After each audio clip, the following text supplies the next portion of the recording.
성경 느헤미야 9장 32절에서 마지막 절 38절 말씀까지, 느헤미야 9장 32절에서 38절 말씀을 같이 봅니다. Scripture verses come from the book of Nehemiah chapter 9 verses 32 through 38. 느헤미야 9장 32절에서 마지막 절.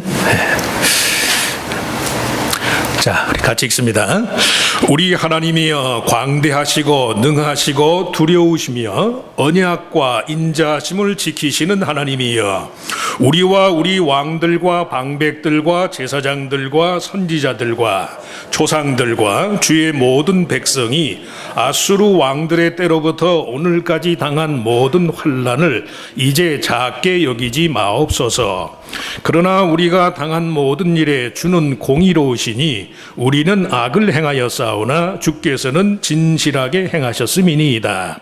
우리 왕들과 방백들과 제사장들과 조상들이 주의 율법을 지키지 아니하며 주의 명령과 주께서 그들에게 경계하신 말씀을 순종하지 아니하고 그들이 그 나라와 주께서 그들에게 베푸신 큰 복과 자기 앞에 주신 넓고 기름진 땅을 누리면서도 주를 섬기지 아니하며 악행을 그치지 아니하였으므로 우리가 오늘날 종이 되었는데 곧 주께서 우리 조상들에게 주사 그것의 열매를 먹고 그것의 아름다운 소산을 누리게 하신 땅에서 우리가 종이 되었나이다. 우리의 죄로 말미암아 주께서 우리 위에 세우신 이방 왕들이 이 땅에 많은 소산을 얻고 그들이 우리의 몸과 가축을 임으로 관할하오니 우리의 곤란이 심하오며 우리가 이 모든 일로 말미암아 이제 견고한 언약을 세워 기록하고 우리의 방백들과 레위 사람들과 제사장들이 다 임봉하나이다 하였느니라. 아멘. 찬양대에 특별 찬송이 있겠습니다.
예, 아름다운 찬양 감사합니다. 예. 자, 우리 같이 읽을 말씀을 가지고 주께서는 진실하게 행하셨음이니이다. 주께서는 진실하게 행하셨습니다. 33절에 우리는 악을 행하였사오나 주께서는 진실하게 행하셨음이니이다. 이런 제목으로 잠깐 은혜를 나누고자 합니다. 눈물이 사람의 몸, 특별히 그 정신 건강에 좋은 이유가 몇 가지 있어요. 첫째는 스트레스를 완화시켜 준다. 실제로 의학적으로 눈물 속에요 미네랄의 일종인 망간이라는 성분이 있는데 그게 몸 밖으로 배출돼요. 근데 그 망간이 사람의 기분을 바꾸는 그런 작용을 하는 미네랄이 혈액보다 피보다 눈물에 망간이 30배나 많이 함유되어 있대요. 그래서 눈물을 흘리고 나면 스트레스가 완화돼요. 긴장이 풀어지고 하니까 눈물은 스트레스를 완화시켜준다. 또 한 가지는 눈물은 사람과 사람 사이의 유대감과 친밀감을 확산시켜준다. 사람 사이의 친밀감이 확산되는 것을 진화 심리학자들은 그건 진화적인 반응이다. 진화적인 반응이다. 그렇게 불러요. 그래서 눈물이 주변에 함께 있는 사람에 대해서 동정과 연민과 그리고 마음으로 지지를 보내는 그런 작용을 해. 그래서 울다 보면 사람이 연대감이 생긴다는 말씀이에요. 저나 내나 같이 아픈 사람이로구나 그런 마음을 가져요. 세 번째, 눈물이 주는 유익은 생리학적으로 행복감을 느끼게 해준다. 눈물을 흘릴 때 일어나는 화학작용이요 고통스러운 상황에 대처할 수 있는 행복감, 포만감을 촉발시켜준다. 한바탕 울고 나면 시원하잖아요. 울고 나면 시원해진다 그러는데 그게 이제 다 됐다는 그런 포만감을 갖게 한다는 말씀이에요. 믿음 생활도 마찬가지예요. 인간의 심연으로부터의 탄식과 슬픔을 하나님께 표현함으로써 얻는 특별한 차원의 위로와 신적인 은혜의 간섭이 있어요. 믿음 생활을 그냥 무슨 문제 해결의 일환으로 여기는 사람들, 무슨 신앙생활을 공식을 대입하는 것처럼 그렇게 믿음을 특정한 문제 해결의 방식으로 여기는 사람들이 흔히 놓치기 쉬운 것이 바로 믿음 생활에 있어서의 탄식의 부재예요. 탄식의 부재. 믿음 생활의 탄식의 요소가 사라지게 되면 진정한 언약 관계의 반응이 없어져요. 정말 하나님을 정말 인격적으로 하나님을 상대하는 그런 면이 없어진다는 말씀이에요. 좋을 때 아멘 할렐루야 하는 건 누가 못해. 내 마음에 아픔이 있을 때도 하나님 이 모습 이대로 하나님 아시지 않습니까? 나는 당신의 것입니다. 이 괴로운 중에도 나는 당신의 것입니다. 이게 언약 관계거든. 언약 관계. 하나님의 다스림에 대한 이해가 약화되고 하나님의 정의로우심에 대한 이해가 삶의 편안함과 순탄함에 대한 축으로 변해버린다는 말씀이에요.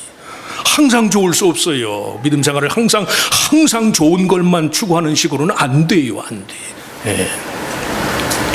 열심히 성경 공부하고 열심히 배우고 그랬으면 환난과 시련의 날에도 하나님의 말씀을 붙잡아야 되는데 이게 배운 건 따로 삶 따로 정말로 어렵고 힘들 때 하나님을 찾아야 하는데 열심히 믿는 성도들 중에서도 그렇지 않은 분들이 많아요. 깨어지고 상한 모습 그대로 하나님 앞에 나와야 하는데 그런 일 만나면 슬그머니 그냥 교회를 떠난다는 말씀이에요. 근데 그런 결과 가장 심각한 폐단이라고 할 수 있는 성도의 마음에 있어서의 폐단. 어떤 사람이 이것을 심리적인 비정통성이다. 심리적인 비정통성을 낳게 돼요. 성도가 슬픔을 외면하게 되면. 꾸미는 게 제일 아니거든. 아프면 아픈 대로, 눈물이라면 눈물이 나는 대로 그 마음을 하나님께 드려야 그 심령이, 그 마음이 하나님께 정통적이 되는 거예요. 가식과 꾸미는 것으로는 마음의 정통성을 가질 수가 없단 말씀이에요. 신앙을 담는 그릇, 마음의 용기 자체가 잘못되기 쉽다. 탄식을 외면하게 되면 70년 바벨론 유배 생활이 주는 이스라엘 백성에게 있어서 최고의 유익은 그들로 하여금 슬픔과 탄식의 의미를 일깨우게 되었다. 자신들은 물론이고 조상들의 죄로 인해서 마음 아파하고 그 죄의 형벌로 인해서 눈물을 흘릴 수밖에 없는 그 괴로운 현실이 사실은 이스라엘 백성이 그들의 하나님 여호와를 향하여 마음의 정통성을 회복하고 유지해가는 하나님 편의 안전장치와 같은 것이었다. 괴로운 날에 대한 기억이. 그래서요, 자주자주 그런 말씀하지만 우리가 정말 하나님이 그리스도 안에서 우리를 대하듯 진정으로 하나님을 대하기만 하면 모든 것이 다 유익해요. 믿으시면 아멘. 슬픔도 유익한 거예요. 슬픔도 괴로운 게 아니에요. 느헤미야의 영도하에 예루살렘 성전 중건 공사를 끝낸 그 귀한객들이 7일간의 초막절 행사를 끝내고 한 곳에 모여서 하나님의 말씀을 들으면서 금식하며 베옷을 입고 티끌을 무릅쓰면서 한 마음으로 드린 기도가 바로 탄식의 기도예요. 탄식 기도. 느헤미야서 9장 전체가요 탄식의 기도예요. 성벽을 새로 중건하는 일과 함께 이스라엘이 정말로 하나님의 소유된 백성으로 거듭나는 구체적인 방법이 무엇이냐? 하나님을 향하여서 흘리는 눈물. 성도가 하나님 앞에서 진정한 마음으로 울 수 있을 때요, 그가 정말 하나님의 사람으로 거듭나는 거예요. 우는 일이 없으면 더 좋지만 좋은 일만 물론 있으셔야 되겠지만 눈물 나는 일이 있을 때라도 그러셔주길 바랍니다. 더운 6월, 더운 여름철에 뭐 눈물 나는 얘기를 하나 그러실지 모르지만, 탄식 기도의 첫 번째 주제가 그런 의미에서요, 하나님의 광대하심, 하나님의 광대하심에 대한 것이다. 너희 무리는 마땅히 일어나 영원부터 영원까지 계신 너희 하나님 여호와를 송축할지어다. 주여 주의 영화로운 이름을 송축하올 것은 주의 이름이 존귀하여 모든 송축이나 찬양에서 뛰어남이니이다. 이런 말로 시작하는 느헤미야 9장의 탄식 기도는요, 탄식의 궁극적인 의미와 목적이 무엇인지를 우리에게 잘 보여준다는 말씀. 왜 성도가 하나님을 향하여 탄식해야 하는가? 왜 성도의 삶에 탄식의 필연적인 이유가 내재하는가? 이 문제에 관한 하나님 편의 해답이라고 할 수 있어요. 탄식과 눈물이 의미하는 인간의 삶 자체의 절망스러움과 한계 상황이 그 영혼의 주인 되신 하나님의 광대하심을 인정하는 계기가 되더라. 계기가. 어려운 일을 겪고 나니까 나는 정말 아무것도 아니더라. 하나님이 크신 분이시더라. 지난 한 주간 동안 우리 목회자 가족 수양회가 있어서 미국에 우리 한인 나사렛 교회를 목회하는 목사들이 다 모였어요. 세미나 시간 외에는 사모님들은 사모님들대로 모여서 서로 얘기를 나누고, 아이들은 아이들대로 또 집회를 하고, 목사들은 또 목사들대로 세미나도 하고, 하는 얘기들이 다 똑같아. 다 목회를 하고 보니 정말 그전에는 내가 굉장한 줄 알았는데 우리는 아무것도 아니더라. 아무것도. 하나님만이 크신 분이시더라. 아멘이 나와야지. 이런 걸 아멘 하셔야 돼요. 돈 보세요, 복 받으세요. 그건 하나님이 때가 되면 주시는 거예요. 어려운 일을 겪고 나니까 나 자신이 아무것도 아니더라는 말씀이에요. 하나님만이 크신 분이시더라. 오늘 보면 32절에 하나님은 광대하시고 능하시고 두려우시며, 이 하나님이 크신 분이라는 표현은 철학자나 물리학자들이 말하는 비인격적인 힘의 확장이나 팽창을 말하는 게 아니에요. 하나님의 행하심에 대한 기억과 이해 속에서 하나님의 역사가 점점 커져가는 거예요. 점점. 세 번째, 이 두려우시며라는 표현은 그의 두렵게 하는 행위를 가리키는 동사형 표현이에요. 하나님이 하시는 일이 온통 두려운 뿐인데도 불구하고 여전히 하나님의 성품과 섭리가 광대하게 느껴지는 거예요.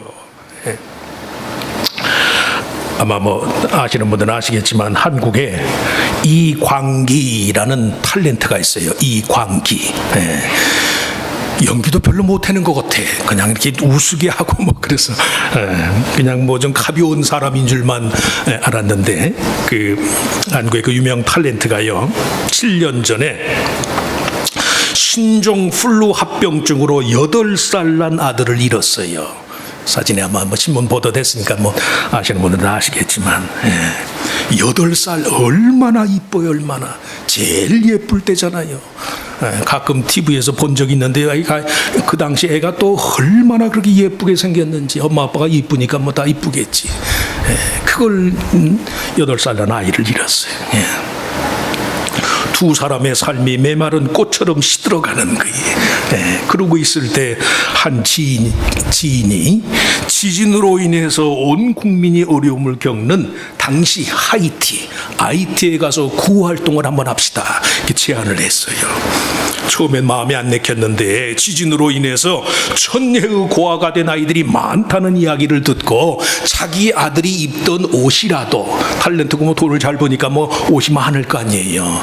아들이 입던 옷이라도 그저 하이티의 아이들에게 논아줘야 되겠다, 그런 마음을 갖고 두 여행 가방에다 가득 싣고 울면서 하이티에 가서 지진으로 고아가 된 아이들을 만나서 그걸 전했어요. 지진으로 부모를 잃은 그 자기 아들과 같은 나이의 아이들의 참상을 목격하면서, 그리고 그 아이들을 끌어안는 순간에 그토록 사랑했던 이름이 석규야. 석규, 영어 이름은 케빈이고, 석규가 이 세상에 더 이상 존재하지 않는 이유가 무엇인가, 그걸 발견했어요. 그날 밤 꿈속에 아들이 나타나서 하이티에 있는 친구들을 아빠 많이 도와주세요 그러더래. 그래서 그의 마음에 그 후로 하이티의 봉사활동을 갔다 돌아오고 나서 인생은 비움이다, 비움. 그리고 인생은 나눔이다, 그 진리를 깨닫게 됐어요. 연기는 내가 봐도 하나도 못하더니 이 광기가 그로부터 연기를 열정적으로 되는 대로 뮤지컬 뭐든지 다 해서 돈을 모아서, 그 돈을 가지고 다 쓸 수는 없는 거지만 많은 돈을 모아가지고요 하이티에 구제 활동을 했어요. 삶을 나누는 전도사가 된 거예요. 자, 2012년에 하이티에요 아들의 영어 이름을 따서 케빈 엘리멘터리 스쿨, 케빈 국민학교 초등학교를 지었어요. 그리고 계속 후원을 하는 거예요. 이 땅에서 자신의 아들의 꿈을 대신할 많은 하이티 어린이들을 돌보는 삶을 살아야 되겠다. 지금도 그 일을 계속해요. 계속. 크신 하나님의 섭리 속에서 나 자신이 작게 여겨지는 것이 그게 은혜야. 그게 은혜. 예수 믿는다고 하면서도 아직도 자기중심적이어서 자기 문제가 커 보이는 사람은요 은혜 못 받은 사람이에요. 믿으시면 아멘. 아멘. 믿으시면.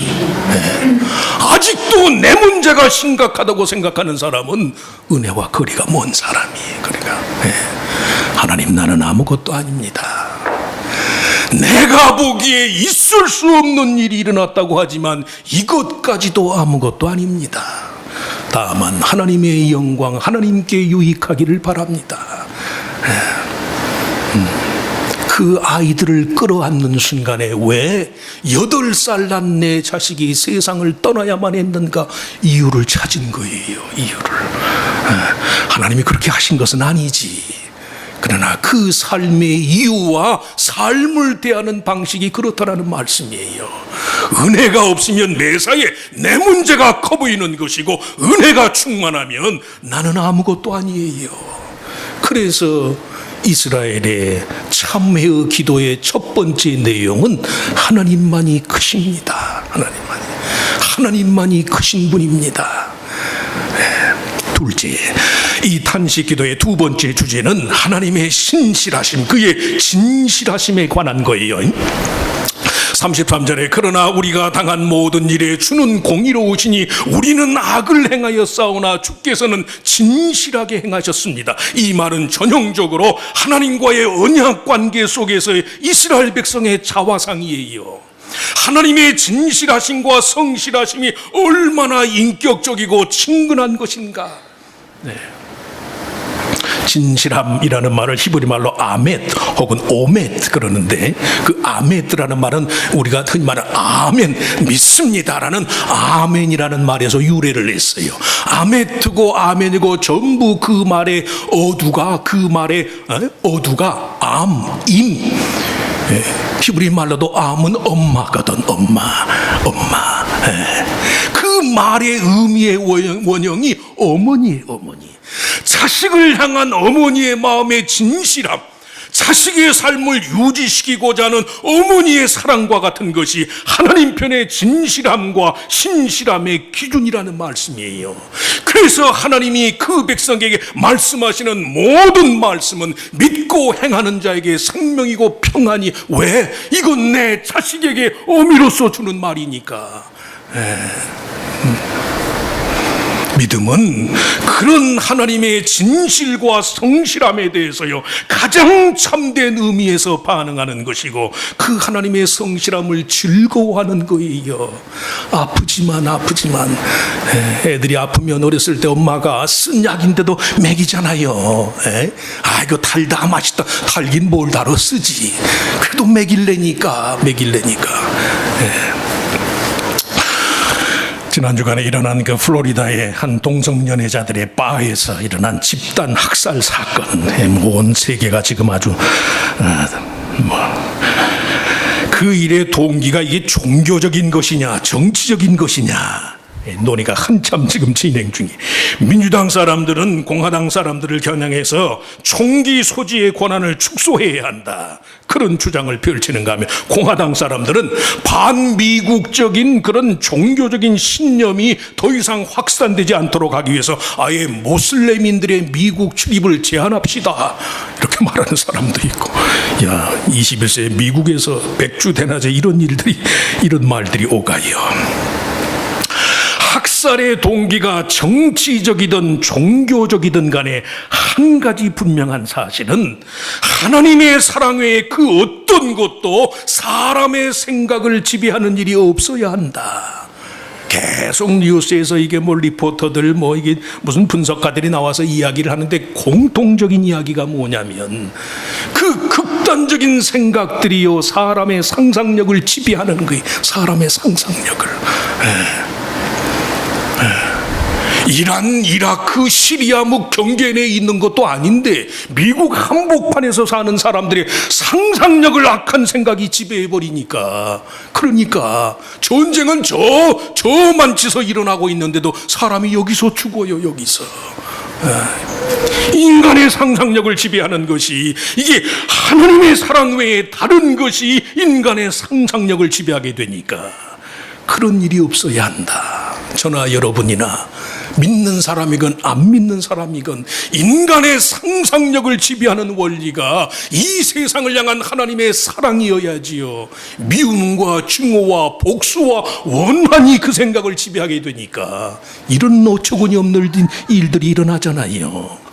인간의 상상력은 오직 그 영혼의 주인이며 모든 믿는 자들에게 영원한 생명의 은혜를 주시고자 하는 하나님의 사랑, 그 하나님의 진실의 토대 위에서만 세워져야 한다. 그렇기 때문에 불행과 슬픔 속에서도 그것이 이 땅 위의 모든 피조물에 대한 창조주 하나님의 사랑을 이루어가는 과정임을 믿고 슬픔과 괴로움 속에서도요 하나님의 진실한 권고에 대해 순종해야 한다는 말씀이에요. 순종. 기분이 나쁠수록 더 하나님의 말씀을 들으셔야 돼. 마음 상한 일이 있을수록 더 하나님 앞에 낮아져야 돼요. 기분 나쁜 일이 있을수록 더 하나님의 뜻대로 사셔야만 돼. 왜? 그게 하나님의 진정이니까, 자식을 위하는 어미의 마음이니까. 그러실 수 있길 바랍니다. 요사이처럼 저나 여러분이나 믿는 사람이여 정말 말씀대로 살아야 할 그런 필요성이 절실한 시기가 없어요. 온통 혼돈투성이 혼돈투성. 그렇게 무참하게 사람을 죽이는 이 이슬람은 무엇이고, 또 해필 우리의 사랑하는 자녀들이 성적인 정체성이 혼동스러워서 그 부도덕한 장소에 그렇게 때로 몰려가 있었던 것도 왜 그랬고 어처구니가 없잖아요. 어처구니가. 성 정체성까지도 제 입맛대로 고르겠다니 아니잖아. 그건 아니잖아. 그건.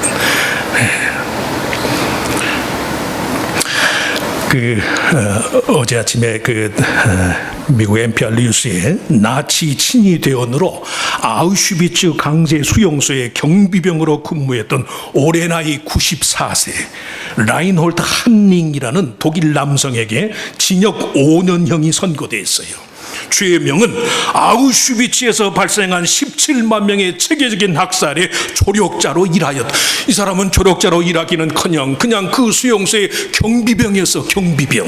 그 당시 독일은 다 징집 국가에 대한 군인으로서의 의무가, 이게 국방의 의무가 있었으니까 유태인을 막 학살하고 그래서가 아니라 그냥 그 수용소의 경비병 보초 노릇을 했어요. 그런데도 그 경력이 드러나서 나이 94살에 5년의 징역형을 선고받았어요. 어처구니 없잖아요. 4개월간 진행된 심리 과정을 통해서 이 헨링은 아우슈비츠 수용소 경비병 간수 근무를 하는 동안 유태인이 살해되고 있다는 사실을 알면서도 이를 막기 위해서 자신이 아무 일도 하지 않았던 사실로 인해서 평생 마음 아프고 부끄러운 삶을 살았습니다. 94살에 5년 징역형을 선고받았으니까 이제 조정한 말로 감옥에서 죽을 판이에요. 죽을 판. 그런데도 이제라도 내가 그 사실을 밝힐 수 있는 용기는 없었지만 이제라도 이 일이 이렇게 된 것이 하나님의 뜻입니다. 이제 내가 양심의 모든 가책을 벗습니다. 그리고 지극히 평온하게 판사의 판결을 받아들였어요. 물론 변호인들이 그 당시 독일 국민이라면 다 군대는 가야만 되는 것인데 이제 변호해서 뭐 또 2차, 3차의 재판에 가면 어떻게 될지 모르지만 무슨 말씀이에요. 하나님 편의 진실의 위력을 믿고 따르는 사람에게는 94세의 나이에 맞는 징역형까지도 마음의 짐을 벗는 은혜의 수단이 될 수 있더라. 인생이 하나님 앞에 순종하면 모든 괴롭고 억울한 일까지도요 유익하단 말씀이 믿으시면 아멘. 그래서 내 마음에 맞지 않아도, 내 이치에 맞지 않아도 하나님의 말씀에 아멘 하는 거예요. 아멘. 하나님의 말씀만이 참됩니다. 하나님의 말씀만이 진실합니다. 우리는 악을 행하였으나 하나님은 진실이 행하실 줄 믿습니다. 단식 기도의 두 번째 주제는 하나님의 신실하심, 하나님의 진실함에 관한 것이었더라. 마지막으로 오늘 본문의 단식 기도의 세 번째 요소는요, 하나님과의 새로운 언약의 참여자가 되고자 하는 그런 마음의 결심. 축복으로 허락된 약속의 땅에서 이방인의 종으로 살 수밖에 없는 자신들의 처지를 한탄하면서도 오늘 드리는 이 기도의 마지막 결말은 하나님과의 새로운 언약의 체결에 있어요. 38절 맨 마지막 절, 우리가 이 모든 일로 말미암아 이제 견고한 언약을 세워 기록하고 우리의 방백들과 레위 사람들과 제사장들이 다 다 임봉하나이다.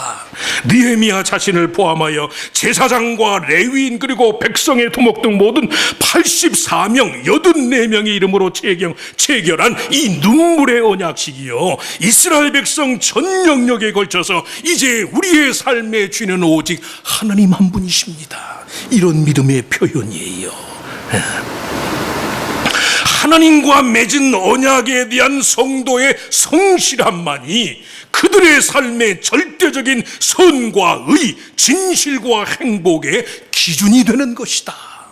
바울의 말을 빌리자면 살든지 죽든지 내 몸에서 그리스도가 존귀하게 되기를 바랍니다. 그런 마음으로 하나님과 언약을 맺어요. 언약을. 이스라엘만 그래요? 인생이 다 그래다. 인간은 다만 창조주 하나님을 대하도록 지음받은 자들에 불과해요. 느헤미야 9장 전체 우리가 읽은 말씀에 보면 우리라는 말이 반복적으로 사용됐기 때문에 이 언약의 주차가 바벨론에서 유다로 귀한 유다의 귀한객들에게 하나일 것이다. 유다의 귀한객들에게 제한된 것일 것이다. 이렇게 말하는 사람들이 있어요. 그만큼 정통 유대인들만을 위한 배타적 언약일 것이다. 그렇게 말하는데 사실은 그 반대야. 이 언약에다가 사인을 한 사람들의 이름이 쭉 나열되어 있는데요, 그 이름의 수를 전부 합치니까 정확하게 84명. 히브리 말에는 숫자가 상징적인 의미를 가져요. 84이라는 건 12 곱하기 7이니까 12이 의미하는 이스라엘 지파 전체, 거기에 하나님의 숫자인 7을 곱하니까 이 언약은 예수 그리스도 안에서 모든 믿는 사람들을 위한 하나님의 구원의 언약이에요. 그 언약이 가고 오는 시대의 모든 영적 이스라엘을 총칭하는 말이에요. 예수를 구주로 믿고 영접하는 믿음 안에서 매사에 나는 거짓되고 나는 불의하지만 하나님은 진실하게 행하실 것을 믿습니다. 이 믿음으로 주님을 구세주로 영접하는 모든 사람들은요, 하나님의 약속의 보호를 받는다는 말씀이 아멘이 나와야지. 나는 불의하고 나는 알지 못하. 왜 이런 일들이 내게 일어나고, 왜 이런 일들이 내 가정에 일어나고, 왜 이런 일들이 우리 교회에 일어나는지 나는 알 수 없지만 역사의 시작과 끝을 쥐고 계신 하나님은 그의 그리스도 안에서의 사랑대로, 하나님 자신의 언약대로 진실하게 나를 대하실 줄을 믿습니다. 그런 믿음으로 삶 속에서 하나님의 주권을 부인하지 않는 거예요. 기분 나쁘다고, 괴롭다고, 마음 상한다고 해서 하나님의 주권을 부인하는 일 없이, 나는 불의하고 세상은 비록 불의할지라도, 세상은 거짓되다 할지라도 이 세상의 주인 되신 하나님은 진실할 줄을 믿습니다. 내일 세상에 종말이 와도 하나님의 뜻을 따라서요, 한 고리의 사과나무를 심는 거예요. 주께서 진실하게 행하셨습니다. 그 말로 그리스도의 주권을 인정하는 모든 사람들을 하나님은 영원한 생명의 언약, 그 대상자로 삼아주신다. 한 번, 두 번 돈을 얼마를 벌고, 한 번, 두 번 사람이 얼마나 따르고, 그게 문제가 아니에요. 그게 얼마나 성도의 마음이 하나님 앞에 열려 있는가, 얼마나 성도의 마음이 하나님 앞에 한 가지인가. 괴로울 때나 즐거울 때나, 성공할 때나 실패할 때나, 건강할 때나 병들었을 때나, 하나님, 내가 일부러 그렇게 하는 것은 아니지만 인생 자체의 연약함의 한계 때문에 나는 진실함을 지킬 수가 없습니다. 내가 거짓되고 내가 불의하다고 해서요, 삶 자체도 그렇게 살 수는 없잖아요. 나는 거짓되고 나는 불의하지만 그래도 믿음으로 하나님의 뜻을 따라서 살겠습니다. 저는 나를 원수로 대하지만 나는 그를 이웃으로 사랑으로, 주님이 친히 당신의 몸을 주시면까지 사랑한 하나님의 사랑의 대상으로 나는 대하겠습니다. 이게 성도의 진실이에요. 그런 믿음을 간직한 사람을 하나님은 나는 영원히 나의 생명의 언약의 파트너다, 파트너. 주님의 진실한 약속을 믿고 그 약속을 성실히 이행하는 영원한 생명의 언약의 대상으로서 그런 삶을 사시는 저와 여러분 모두가 되시기를 주의 이름으로 축원합니다. 축원합니다. 하나님, 세상의 모든 일들이 다 약속이고 계약이고 언약인 것처럼 신앙도 하나님과의 언약인 줄 믿습니다. 우리 스스로가 불의하고 세상이 너무 죄되고 모순된 것이 많아서 때로는 성도로서 내가 믿는 믿음의 가치까지도 내 위주로 거짓되고 위선되고 모순된 것으로 여길 때가 많습니다. 마땅히 그 상황 속에서 하나님의 뜻을 따라야 하는 줄 알면서도 현실에 대한 염려, 또 나 자신에 대한 지나친 부족감, 이런 것들 때문에 하나님의 뜻을 따르기를 주저하고, 그래서 내 식대로 판단하고 내 식대로 좌절하고, 그럴 필요가 없는데도 불구하고 스스로 의기소침해서 하나님께 나오